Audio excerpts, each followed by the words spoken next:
What is going on, everybody? It's Lazivo here. I have been playing some Medal of Honor Warfighter beta that just released yesterday on the Xbox, and yes, I've been taking a break from Borderlands, just a little break. I'm still loving that game, but I wanted to check this out, kind of bring you guys my initial thoughts and review. And I didn't think I would play it as much as I did. I thought maybe I'd only played a couple games or whatever. I actually played it all night, so that tells you something about the game. It's really kind of addictive. It's kind of cool.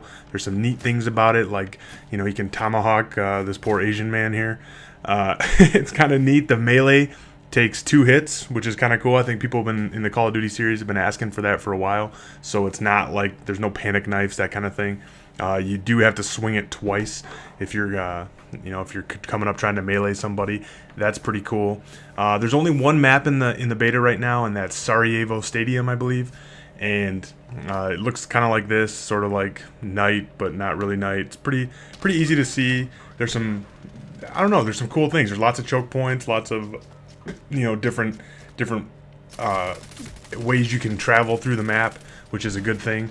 One of the things Medal of Honor, that series is known for, is real life maps. So the maps aren't necessarily generated by something, they're like taken from actual real life locations, kind of thing. They take pictures of stuff and then make that into a map, which is pretty cool. It adds just a little bit more realism to the game and whatnot. But there's only one game mode right now, which is called Hardpoint, I believe, and it's a little bit different from other games. It's sort of like a cross between, say, Demolition and Headquarters. There's 5 possible bomb location sites that appear at the beginning of the game, and it sort of randomly will pick one, and that is, one team will be attacking, one team will be defending.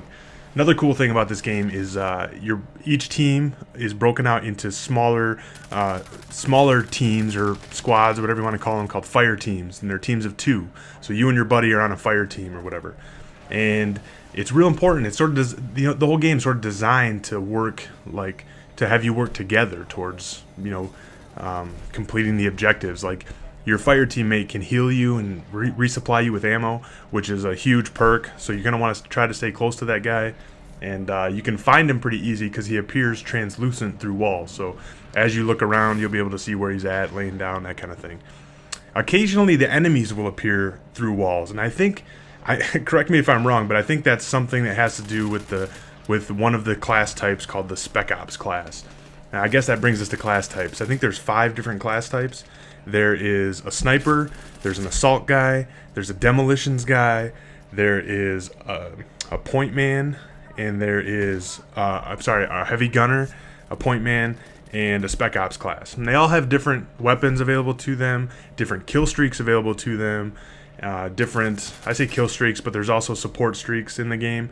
If you guys haven't played before, every time you get to a streak level, so say you get 3 kills, or you get to it's not necessarily based on kills. Kills are one way to get there. It's objective based as well, so it's like a point streak. But if you get to the first tier, you're allowed 2 options. You can do an assault kill streak or a support kill streak. And the support will be things like UAVs, smoke screens. The kill streaks are things like mortar attacks, guided missiles, cluster bombs, that kind of thing. Things that kill. And so you get the option. You can, obviously get kills or do some kind of supportive action to help your team, which is pretty neat. And every class, I think, is different in what's available to them, which is cool. So depending on what class you like and what class you are, you have different things different options for you. So it really changes the game up as you change through your classes. I don't know much about strategy yet in terms of what to run, what not to run. I've pretty much been running with the assault guy. I ventured out into a couple of the other classes and just didn't have much success, so I always come back to this. The assault guy has a special skill of a grenade launcher, so call me a noob tubing, whatever. But I just had the most success with it. One thing I will say is you're going to want to take the scope off. You start with like an ACOG scope. It zooms in way too far, at least for me. I like to get a little bit closer to my targets when I'm kind of running around a little bit. I don't sit back and snipe or whatever. But I think that especially on this map, there's just not that many lines of sight where you're gonna want that. And the gun kicks too much too when you're zoomed in like that.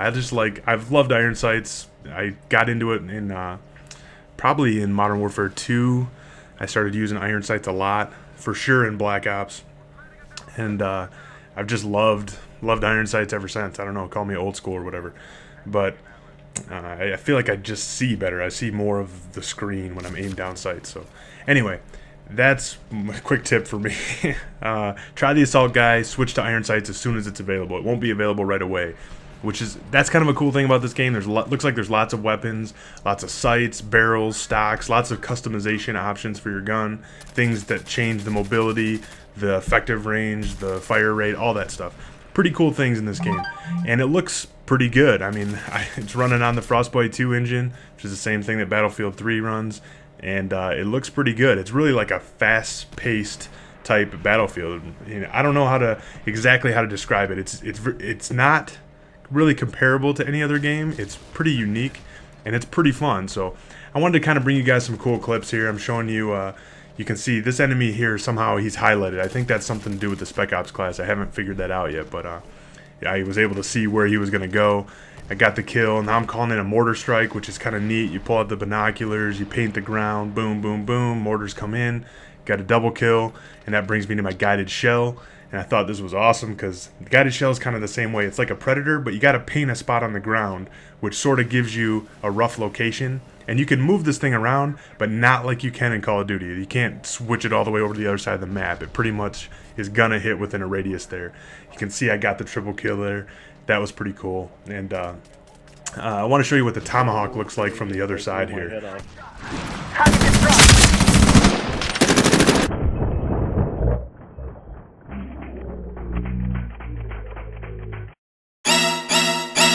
No, it's Brosif! Silly Canadians. Oh, that's terrible. That's bad. Victory's ours. Good work. And you, buddy.